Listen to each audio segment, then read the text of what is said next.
योगेन चित्तस्य पदेन वाचा मलं शरीरस्य च वैद्यकेन योपाकरोत्तं प्रवरं मुनीनां पतञ्जलिं प्राञ्जलिरानतोऽस्मि।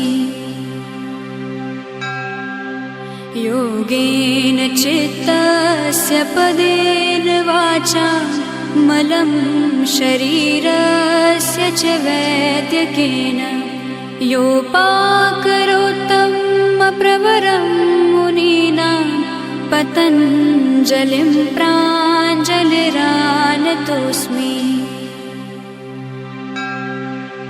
योगेन चित्तस्य पदेन वाचा मलं शरीरस्य च वैद्यकेन योपाकरोत्तं प्रवरं मुनीनां पतञ्जलिं प्राञ्जलिरानतोऽस्मि।